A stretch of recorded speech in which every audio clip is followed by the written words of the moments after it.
지난주 우리는 하나님의 놀라운 약속을 소개받았습니다. 여호와 하나님을 경외하는 것이 어떤 것인지 감을 딱 잡게 해주겠다 하는 약속을 받았죠. 나를 사랑하시고 용서하시고 힘주시고 위로해 주시고 살롬을 주시고 함께 하시고 도우시는 그 하나님을 분명하게 알게 될 것이다 하는 약속을 소개받았습니다. 그래서 아르키메데스처럼 유레카 할 수 있다 그랬고, 정말 인생 승리를 위한 복음이다 하는 것을 우리가 나누었습니다. 그런데 이러한 약속을 자기 것으로 취할 수 있는 사람이 누구인지도 우리가 들었죠. 하나님의 말씀을 마음으로 받고 간직하는 사람에게 주어진 약속이었습니다. 마음을 세상에 두지 않고 하나님의 지혜에 두는 사람에게 주어진 약속이었습니다. 갖고 싶은 보물을 얻기 위해서 열심을 내듯이 하나님의 지혜를 찾기 위해 시간과 돈을 투자하는 사람에게 주어진 약속이었습니다. 여러분, 듣고 행하는 자라야 한다 하는 예수님의 말씀을 기억할 수 있기를 바랍니다. 오늘은 하나님을 아는 첫 스텝, 뭐죠? 정보를 아는 것에 대해서 한번 알아보도록 합니다. 하나님을 아는 지식, 제로에서 우리가 출발한다 할 때 이 제로가 의미하고 있는 내용들이 있죠. 하나님에 대해서 아는 것이 하나도 없다, 그런 의미가 이 제로 속에 담겨 있을 수도 있습니다. 또 하나님에 대해서 나는 관심이 없어요, 하나님을 몰라도 내 인생에는 달라지는 것이 없어요 라는 생각이 제로일 수가 있습니다. 그죠? 또한 하나님에 대해서 나는 알고 싶지 않아요 라는 것이 또 제로일 수도 있죠. 좀 더 심각하게는 나는 하나님을 혐오합니다, 나는 하나님을 싫어요 라는 것이 제로의 의미일 수가 있습니다. 우리가 머리로 하나님을 알아서는 안 된다 하는 말을 우리가 사용하는데, 그 말은 하나님을 아는 것이 우리의 생활과 연결이 되어야 한다 하는 뜻이지, 머리로 아는 것이 아무런 소용이 없다 하는 것을 의미하지는 않습니다. 적어도 이 제로에서 벗어나 하나님을 아는 출발점에 선다 하는 것이 하나님을 정보로 안다 하는 것의 의미이기 때문에 어떻게 보면 획기적인 변화일 수도 있다, 그렇게 우리가 생각해 볼 수 있습니다. 물리적으로 이야기하면 임계점에 도달했다는 말입니다. 100도에 도달한 물과 50도의 물은 보기에는 같아도 완전히 다른 것이죠. 100도의 물은 전기로 변하기 시작하는 물입니다. 그 상태가 계속 유지되면 그 물은 모두 수증기로 변화됩니다. 그러나 50도 물은 시간이 지나도 그냥 물일 뿐인 것입니다. 그래서 어떻게 보면 하나님을 지식으로 안다 하는 것이 아무것도 아닌 것처럼 여겨질 수도 있지만은, 마치 임계점에 도달한 물처럼 이제 우리가 이 상태를 계속 유지해 나가면 하나님을 아는 지식이 점점 완전해질 수 있다 하는 것을 뜻할 수도 있는 겁니다. 오늘 하나님이 태초에 천지를 창조하셨다, 오늘 말씀을 읽었는데, 이제 신학교 가면 히브리어, 헬러, 라틴어 이런 걸 다 배웁니다. 이제 졸업하고 목회를 하다 보면 다 잊어먹죠. 이제 그걸 잘 이제 볼 시간을 많이 잃어버리기 때문에. 근데 창세기 1장 1절은 우리가 그래도 히브리어로 좀 기억하고 있는 내용입니다. 그래서 베레싯 바라 엘로힘 에타 샤마임 바 하렌스, 이게 이제 창세기 1장 1절인데, 이 베레싯이라는 말은 in the beginning 이라는 의미죠. 그러니까 우리가 생각할 수도 없고 상상할 수도 없는 시간의 시작점이 있다는 이야기입니다. in the beginning이라는 베레시트라는 말은 세상에 누구도 이해할 수 있도록 설명해 줄 수 없는 말입니다. 하나님을 모르는 사람들이 세상이 그냥 우연히 만들어졌다라고 주장하지만 이 베레시트에 대해서는 할 말이 없는 겁니다. 그 시작이 어디였고 시작이 무엇이었는지를 설명해 줄 수 있는 것은 하나님, 성경 말고는 아무 곳에도 없다 하는 이야기입니다. 근데 바라 엘로힘 그랬죠. 여기서 바라라는 말은 창조하다, 만들다 하는 의미인데 아무것도 없는 것에서 무언가를 만들었다 할 때 사용되는 단어입니다. 창세기 2장에 가면 하나님께서 하늘에서 이렇게 의논하시기를 우리가 우리의 형상대로 사람을 만들자 할 때 그때 만들자라는 것은 이 바라라는 언어를 안 썼어요. 이미 하나님께서 세상을 만들어 놓은 그 재료를 가지고 만들자 그런 의미이기 때문에 다른 단어를 썼다 하는 이야기입니다. 그래서 이 베레시트라는 말과 바라라는 말은 인간의 이성을 가지고는 이해할 수 없는 단어입니다. 이 시작의 첫 시점 그리고 아무것도 없는 것에서 무언가가 생기는 이 베레시트 바라라는 것이 하나님이 시작하셨다는 이야기죠. 그 시작점을 하나님이란 분이 찍은 시점이라는 이야기고 우리가 보고 있고 살고 있는 그 근원을 제공하는 일을 당신이 하셨다는 말이 베레시트 바라라는 이야기다. 알 수도 없는 그 존재가 우리에게 자기 자신을 알리고 있는 이야기고 내가 바로 그인데 내가 하나님이다 이렇게 지금 소개를 하고 있는 것입니다. 근데 그 하나님이 뭘 창조하셨다고요? Et hashamayim bet aharetz. 그러니까 여기서 이제 하늘들과 그 땅을 창조했다. 그러니까 하늘들과 지구를 창조했다. 그렇게 표현하는 게 정확하겠죠, 그죠? 끝을 알 수도 없고 헤아릴 수도 없는 그 우주와 또 우리가 바라보는 그 창공과 또 우리가 모르는 또 다른 그 하늘 그리고 우리가 손과 발을 딛고 살고 있는 지구 그것을 하나님이 없는 것에서 만드셨다 하는 말씀입니다. 우리가 학교 다니면서 천동설, 지동설 배웠죠. 천동설은 하늘이 돈다, 태양이 돈다 하는 이야기. 지동설은 땅이 돈다 하는 이야기인데 과학으로 보면 다르게 과학은 재현할 수가 있어야 되고 누가 하든지 동일한 결과를 얻을 수 있어야 되는 것이 과학이잖아요. 그러니까 현상과 보이는 것을 가지고 이제 평가하는 것이 과학이잖아요. 그 과학에 있어서는 지구가 태양을 중심으로 도는 것이 맞죠. 지구와 행성들이 태양을 중심으로 도는 것이 맞습니다. 그런데 마음으로 보자면 우주의 중심인 지구를 생각할 때 지구를 중심으로 해서 해와 별과 달이 돈다 그렇게도 표현할 수 있다. 그러니까 시적으로 표현하자면 그렇게도 할 수 있고 지구라는 것을 중심으로 생각한다면 실제로는 지구가 돌고 있지만 하늘이 돌고 있어 라고 표현할 수도 있다 하는 이야기입니다. 천국까지 생각하면 하늘이 중심이다 그렇게 볼 수 있죠. 천동설 하늘이 중심이다. 왜? 우리가 시작된 곳이 하늘이고 그곳에서부터 우리가 왔으니까. 조금 전에 창세기 1장 26절에 하나님이 이르시되 우리의 형상을 따라 우리의 모양대로 우리가 사람을 만들고 그랬는데 여기서 만든다 할 때는 나세, 빠라가 아니고 나세라는 단어를 썼습니다. 그러니까 우리에 대한 설계도를 하나님이 이 세상을 만들기 전에 하늘에서 만드셨다는 이야기입니다. 우리의 설계도가 하늘에서 시작됐다 하는 이야기입니다. 그리고 그 설계도를 만드는 작업이 이 땅에서 이루어진 거죠. 그렇기 때문에 이제 우리의 고향은 이곳이 아니고 우리를 설계했던 하늘나라고 또 그러니까 그렇게 얘기하면 또 지구가 돌아야 되는 천국이죠. 지구가 돌아야 되는 것이 맞습니다. 하나님은 우리를 위해서 특별한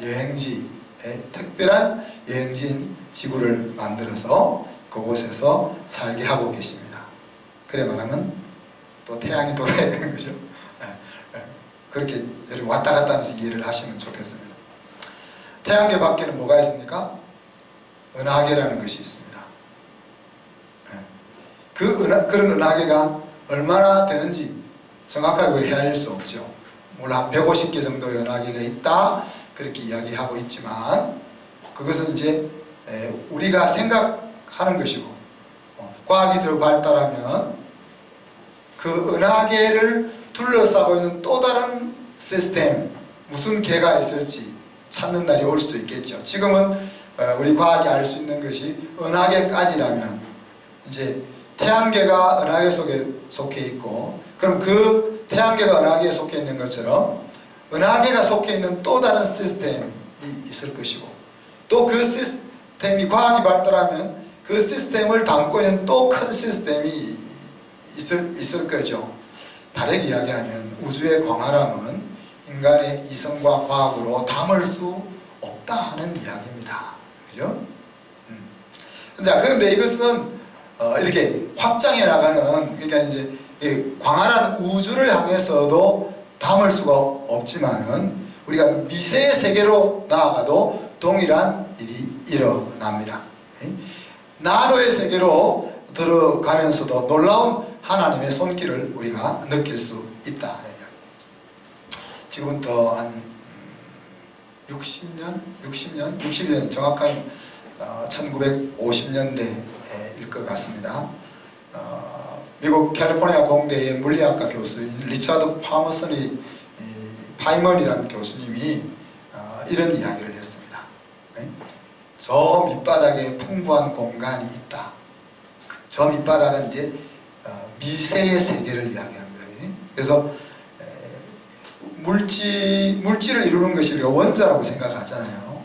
원자라고 생각하는데 그 분자에서 원자로 내려가면 그 물질의 특성을 담고 있는 최소 단위를 우리가 원자로 볼 때 그 원자 밑으로 더 내려가는 세계에 대한 눈을 띄워준 교수님이죠. 그래서 그런 관점에서 볼 때 브리타니카 백과사전 그 당시 유명한 백과사전 아닙니까? 24권으로 구성되어 있는 그 백과사전을 여러분들이 하고 있는 우리 여성들 핀을 아무도 안 하셨네요. 여러분이 하고 있는 핀 안에 브리타니카 백과사전을 다 집어넣을 수 있다. 그렇게 그리고 인류 역사가 있은 이래로 만들어진 우리가 만들어낸 그 모든 정보들을 200분의 1인치 큐빅 속에 1인치가 2.5cm니까 200분의 1이면 얼마나 작은 요만 눈에 보이지도 않을 그 작은 속에 우리 인류가 만들어낸 모든 정보들을 다 저장할 수 있는 날이 올 거다. 가능성이 있다. 그렇게 이야기를 했습니다. 한 60년 전에 벌써.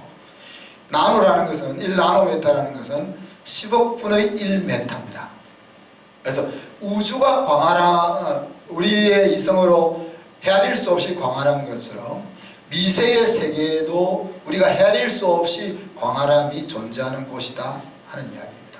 그래서 우리 인체를 확대하고 또 확대해 들어가면 우주와 같은 세상을 우리가 만날 수 있다는 겁니다. 그래서 제가 이제 우리 학생들에게 항상 강조하는 것이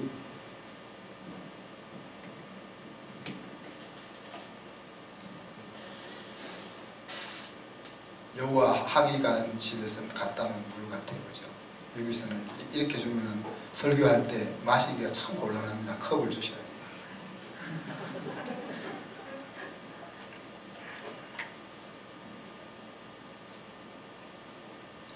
그래서 학생들에게 야, 너희들 바이올로지를 공부해야 된다. 너희들이 전공을 뭘 하든지 어떤 전공을 하든지 상관없이 너희들이 인체에 대해서 깊이 연구할 필요가 있다.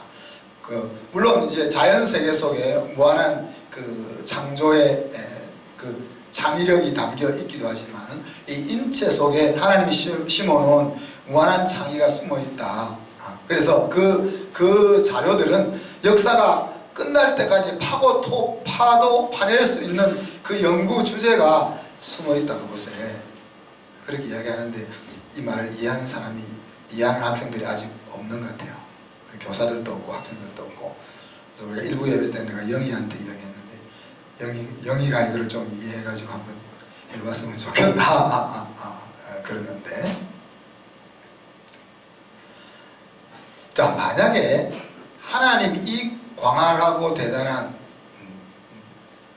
이 세상을 만드신 분이다 하는 것을 알지 못하면은 어떤 일이 일어날까요? 깊이 생각할 것 없이 세상이 돌아가고 있는 모습이 하나님이 알지 못하기 때문에 일어나는 모습이라고 생각하면 됩니다. 더 구체적으로는 이스라엘의 역사를 보면은 하나님을 알지 못하는, 이 광활한 우주를 만드신 하나님을 알지 못할 때 어떤 일이 일어나는지를 이스라엘 역사를 통해서 우리가 볼 수 있죠. 자기 생각에, 자기 소견에 옳은 대로 행동하게 됩니다. 말과 마병의 힘을 의지하게 됩니다. 보이지 않는 하나님을 보이는 우상으로 바꾸어 섬깁니다. 하나님이 주신 힘을 가지고 그 힘을 잘못 사용하게 되면 강포를 행하게 되죠. 하나님이 주신 마음을 잘못 사용하게 되면 도덕적 타락으로 나아가게 됩니다. 그런 모습이 하나님이 이 세상의 주인이고 하나님이 우리를 만드셨다는 것을 제대로 인지하지 못함으로 주어지는 인간의 모습들이다. 그러기에 오늘 이사야 45장 18절에 보면 하나님이 다시금 이스라엘 백성들에게 자기 자신을 알리고 있죠. 대저 여호와께서 이같이 말씀하시되 하늘들을 창조하신 그 이가 하나님이시고 그가 땅을 지으시고 땅을 만드셨고 그때 그 만드신 땅을 견고하게 만드셨다 그랬습니다. 내가 바로 그 하나님인데 내가 너희를 위해서 어떻게 만들었는지 아느냐, 그런 이야기죠. 내가 견고하게 만들었다. 사람이 살 수 있도록 견고하게 만들었다. 텅 빈 세상이 아니라 너희가 살아가는 데 필요한 모든 것을 채워서 너희들에게 만들어 주었다, 이 말입니다.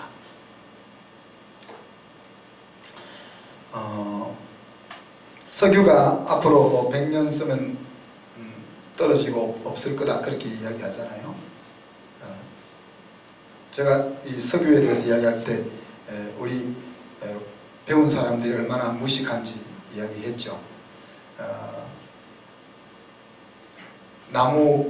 나무가 수없이 많은 나무가 동시에 모여서 공기가 통하지 않는 환경이 만들어지고 그곳에 열과 고압이 만들어지면 석탄이 된다, 우리가 그렇게 배웠죠. 그리고 지금 뭐 교수님들이고 과학자들이고 다 그렇게 믿고 있죠.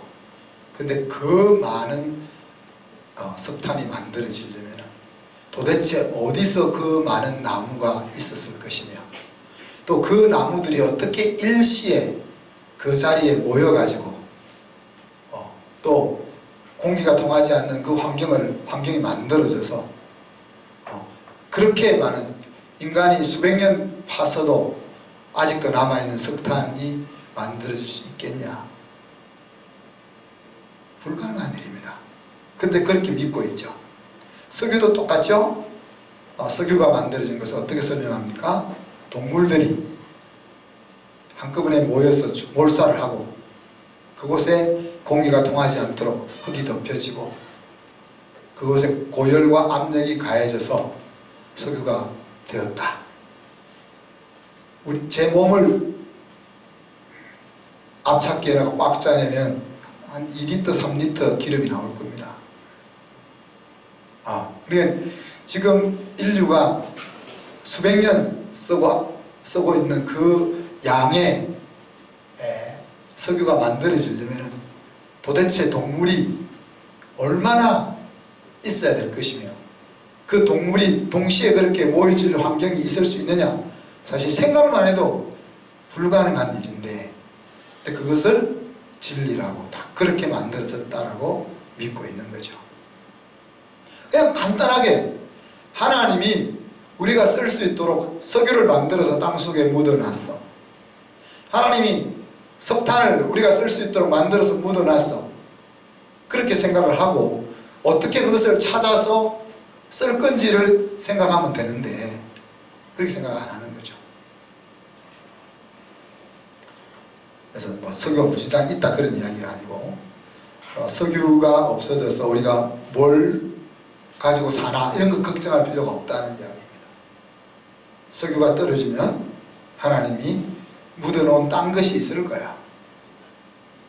그러니까 그 딴 것을 어떻게 찾을 수 있을까 그것을 생각하면 되는 거죠. 지구를 만들 때 우리가 살 수 있도록 조금 전에 이사야에서 이야기했잖아요. 텅 빈 채로 만들어서 우리에게 준 것이 아니고 우리가 쓸 것을 꽉꽉 채워서 우리에게 주셨다 그랬는데 주셨다 그랬는데 우리가 아직도 살아있는데 뗄감이 없어서 얼어 죽을 그런 지구를 하나님 만들어 주실 분이냐 하는 이야기입니다. 남극과 북극의 빙하가 녹으면 각 나라가 물에 잠긴다고 염려할 필요가 없는 거죠. 남극과 북극의 빙하가 다 녹으면 뭐 200m까지 수위가 올라갈 것이다. 뭐 그런 극단적인 이야기도 하죠. 물론 우리가 홍수 때 노아의 홍수 심판 때 온 지구가 물로 덮였어. 산 꼭대기도 보이지 않게 다 덮였던 것을 생각하면 그럴 수 있죠. 가능성이 있죠. 하나님이 바람을 불어 물을 마르게 하시고 북쪽 남쪽으로 바람을 불어 몰아넣으시니 그곳에 몰아넣으셔서 그곳을 춥게 하시니 그곳에 빙하가 생기고 땅이 드러나서 사람이 살 수 있는 곳이 되었잖아요. 하나님이 이제 그렇다고 이제 우리가 그러면 마음대로 이산화탄소를 배출하면서 빙하가 녹든 말든 상관없이 살짝 그런 의미가 아니죠. 우리가 환경 파괴가 일어나지 않도록 지구를 지키는 일이 그리스도인에게 주어진 중요한 책무라는 것들을 인지하고 그것을 위해서 애써야 되지만 빙하가 내가 녹아내려서 어쩌냐 이런 데 신경 쓸 것이 아니고 환경을 보호하는 데 신경을 똑같은 이야기지만 이 마인셋을 어떻게 가지느냐에 따라서 삶의 태도가 달라진다는 이야기입니다. 이 모든 것을 나 하나님이 만드셨고 주관하고 있다. 그리고 나 말고는 이 일을 행할 존재가 없으니까 너희들 엉뚱한 것 찾으려고 힘 빼지 마. 이렇게 하나님께서 말씀하고 계신 거죠. 자, 이런 하나님, 세상을 만드신 하나님을 아는 것이 왜 중요할까 여러분?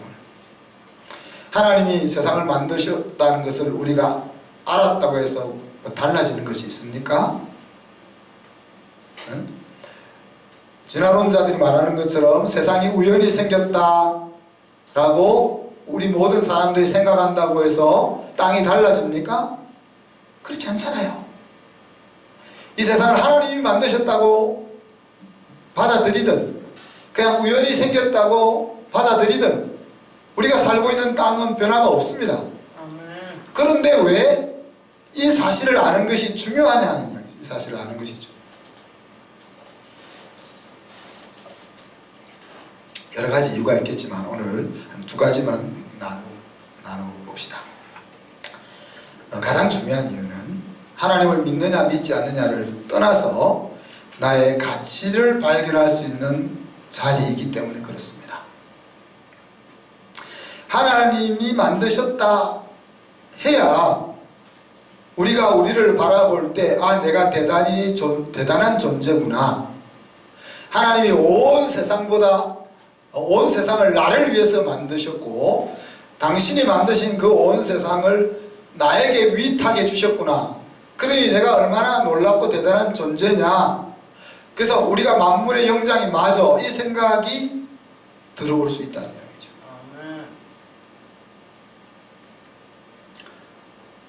우리는 조직에 유익이 되느냐 되지 않느냐 하는 것으로 사람의 가치를 판단하는 유물론적인 세상에서 살고 있습니다. 우리가 철학 시간에 배우는 것은 유물론은 공산주의의 사상이고 그들의 철학 체계라고 배웠지만 실제로 우리 자유민주 사회 속에 살고 있는 우리들도 그 유물론의 영향 속에 살고 있는 거죠. 그 유물론에게 내가 조직에 유익이 되는 존재냐 아니냐 하는 그 세상에서 비로소 내가 사람이라 하는 그 이유 하나만으로 나는 존엄한 존재야 라고 받아들일 수 있는 그 일이 하나님이 나를 만드셨어, 하나님이 세상을 만드셔서 라는 것을 인지하는 데서부터 주어진다는 이야기입니다. 사람이 불행하다고 느끼고 마음이 꼬이고 우울해지고 좌절하고 하는 이 모든 일들이 어디서 옵니까? 자존감의 결여에서 오는 거다. 유물론 사회 속에서 우리는 자존감을 어디에서 찾습니까? 내 모습에서 찾죠. 나의 배경이 누구이고 나를 누가 도와줄 수 있으며 내 겉모습은 어떠한지 실력과 재주가 얼마나 되고 내가 내세울 것은 무엇이 있는가 이런 것들에 의해서 내 자존감이 형성이 됩니다. 네. 그런 세계 속에 우리가 살고 있는 거죠. 이런 기준 속에서는 누구도 진정한 자존감을 가지기가 어려운 겁니다. 자, 심지어 봅시다. 최고의 자리에 이르렀다고 생각합니다. 최고의 자리에 이르렀다. 최고의 자리에 이르는 사람도 어떤 생각에서 벗어날 수가 없는가 하면 나 위에 또 누가 있을 수도 있어 라는 생각을 벗어버릴 수가 없는 거죠. 그래서 우리가 보기에는 야 저만 하면 괜찮아 라고 여겨지는 사람도 계속 불안 속에서 살고 있는 거죠. 게다가 나이가 먹으면 어떻습니까? 연륜과 지혜는 자라가지만 몸은 망가져가죠. 다르게 이야기하면 지능과 역량은 점점 쇠하여져요. 그러니 일평생 자존감을 유지한다는 것이 쉽겠냐? 남자들은 하는 일을 잃으면 자존감의 70~80%는 사라집니다. 그래서 제가 우리 남자들한테 이야기, 죽을 때까지 일해야 된다. 죽을 때까지 돈 벌어야 된다. 10만 원을 벌어도 벌어야 된다. 그게 내 자존감이다.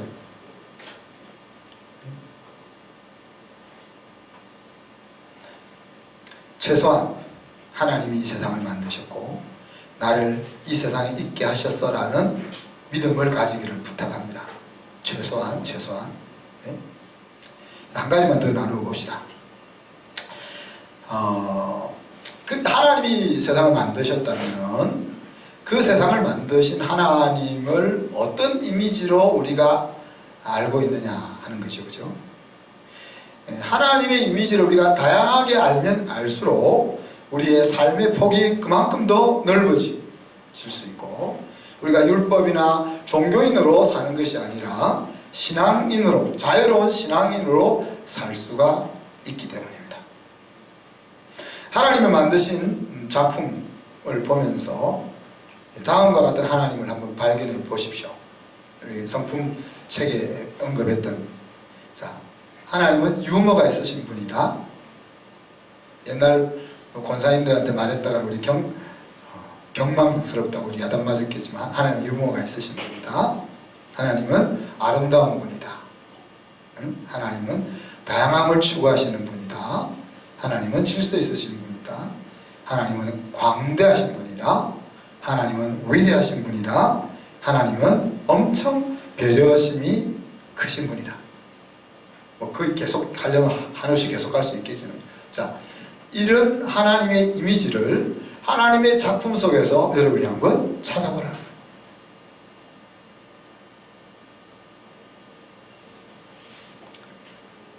동물들 가운데 여러분 굉장히 우습게 생긴 동물들 못 보셨나요? 그런 동물을 만드셨다는 건 하나님 우스운 분이기 때문에. 집에 혹시 시추인가 뭐 그런 게 키우는 사람 혹시 있습니까?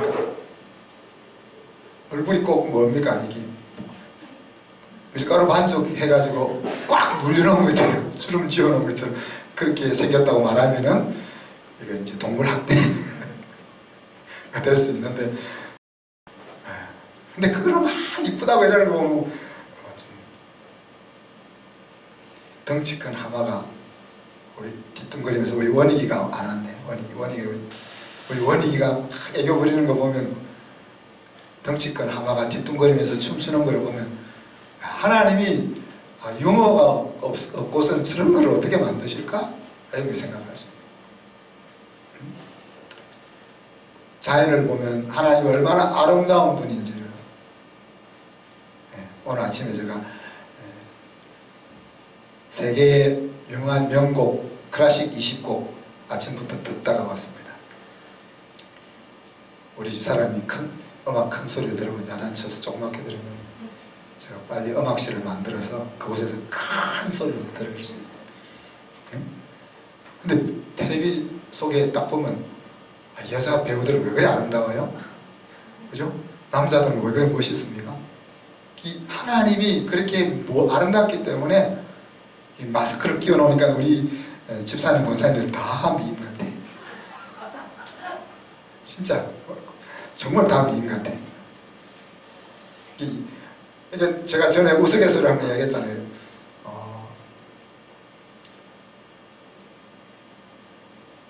똑같은 뼈에다가 껍질을 다르게 입혀놨는데 우리는 껍질을 보고 멋있다, 안 이쁘다 이 이야기를 하고 있다. 근데 이런 마스크를 씌우니까 다 하나님이 마스크를 씌운 이유를 알 것 같아요. 너무 다양함을 추구하신 이 세상에 같은 것은 하나도 없다. 비슷한 것은 있을지 몰라도 같은 것은 하나도 없다. 세계 인구가 70억 가깝잖아요. 그 중에 어떻게 하나도 같을 수가 없냐는 거예요. 비슷할 수는 있지만. 그죠? 그것만 그렇습니까? 무생물 세계도 같은 것이요. 하늘에서 내리는, 겨울에 내리는 눈을 보면 기본 구조가 육각형이죠. 그래서 현미경으로 딱 확대해서 보면 다 다르네. 이쪽에서 반눈, 이쪽에서 반눈, 기본 육각형 구조를 가지고 있지만은 다 다른 모양을 가지고 있는 거죠. 당장 여기 예배를 마치고 아르피아 파크로 나가서 잔디를 한번 보십시오. 그냥 보면 다 똑같죠? 그런데 굵기와 길이와 텍스처가 같은 것은 하나도 없다. 그러니까 얼마나 하나님이 다양성을 추구하는 분인지 아시겠죠? 그죠? 근데 우리는 어떻게 해요? 다르면은 적으로 생각할 때가 많잖아요. 다르기 때문에 좋은 건데, 달라서 좋은 거 있죠? 같이 사는 집에. 달라서 좋은 게 있는데, 달라서 힘들어지면 그게 싫어지잖아요. 달라서 좋아서 만나놓고는 생각이 다르니까 부딪히는 부분이 있으니까 그것 때문에 또 싫어하는 이상한 사람들이 우린 거죠. 그죠? 질서의 하나님, 수억 개의 행성들이 서로 잡아당기고 밀고 하면서 그 힘의 균형을 이루어서 세계가 파괴되지 않고 돌아가고 있습니다. 근데 그거는 뭐 하나님이니까 그 정도는 할 수 있겠다. 우리 슈퍼컴퓨터를 딱 돌려서 서로 질량과 이런 거 다 집어넣어 가지고 거리와 질량을 집어넣어서 조절하면 가능한. 그런데 그 중에 가끔 어떤 놈들이 튀어나와요? 혜성 같은 것들. 이렇게 돌고 있는데 지는 그냥 엉뚱한 걸로 가버리는 이런 것들이. 그런 것도 어떻게 계산해 넣을 수 있을까? 그뿐입니까? 시간이 흘러가면서 떨어져 나가는 놈들이 있잖아요. 큰 덩어리에서 부서져서 떨어져 나가는 놈들이 있고, 또 태양처럼 불타오르면서 질량이 열량으로 바뀌어서 사라져 가는 놈도 있고, 그 수많은 과정 속에 이 모든 것들이, 이 모든 변수들을 통합해서 질서의 돌아가게 만드는 그 엄청난 질서가 하나님. 여러분 집에 신방을 제가 자주 안 가는 이유가 신방 가면 청소해야 될 분들이 많죠. 그분은 안 되는 거예요. 그거 아무리 그것 때문에 너무 마음 상할 거 없어요. 안 되는 사람은 안 되는 거예요. 하나님이 그렇게 질서 있는 분이 아니면은 질서 있는 세상을 생각하지 못하는 거예요. 광대하신 하나님, 앞에서 설명했죠?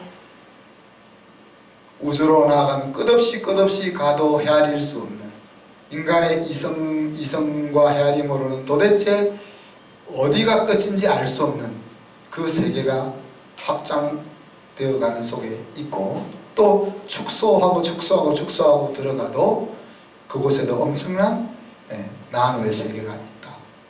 그 광대하신 하나님을 우리가 어찌 알 수 있느냐 하는 거죠. 또 그랜드 캐년, 요세미티 같은 우리나라 경상도만한 그 수백 미터 되는 협곡의 그 장관, 우리 그리스 성지순례 갔을 때 이렇게 보여줬던 400m, 500m 높이의 그 큰 바위 언덕, 그 언덕 위에 줄 타고 올라가야 되는 그 언덕 위에 세워진 수도원들, 그것들이 한두 개도 아니고 수십 개 쫙 몇십 킬로 펼쳐져 있는 그 장관, 그런 위대하신 하나님. 창조의 순서에서 보거나 힘을 가진 자가 군림하게 하는 것이 아니라 섬기게 하는 것이나, 혼자 사는 것이 힘들다고 돕는 배필을 만드신 부분이나, 힘든 일을 감당할 수 있게 하시고 너무 힘들어하면 피할 길을 만들어주시는 이런 일들이나, 하나님이 얼마나 세밀하고 세심하게 우리를 배려하고 계신지, 이런 것들을 우리가 어디서? 하나님이 만드신 작품 속에서 한번 발견해 보라는 이야기죠. 자, 그런 하나님을 여러분이 발견하면 여러분 행동이 어떻게 되겠냐는 이야기입니다. 유머 있으신 하나님을 발견하면 우리가 하나님 앞에 웃을 수 있는 거죠. 그렇지 않습니까? 여러분이 폭군 앞에서 웃을 수가 있습니까? 폭군 앞에서 웃을 수가 있습니까?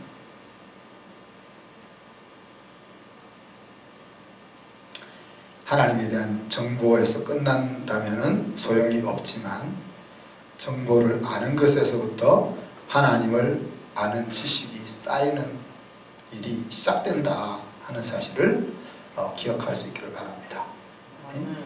그리고 하나님을 안다는 것은 그냥 하나님을 아는 것으로 끝나는 것이 아니고, 그것이 풍성한 인생을 누리는 길이다 하는 것을 마음속에 깊이 간직할 수 있기를 바랍니다. 이 시간에 말씀 생각하면서 1, 2분 동안 기도합시다. 나의 뿌리이신 하나님을 바로 알게 하시고, 그 하나님을 더 폭넓게 알게 하셔서 우리의 신앙과 우리의 인생이 더 신나게 이끌어 주시옵소서. 같이 기도합니다.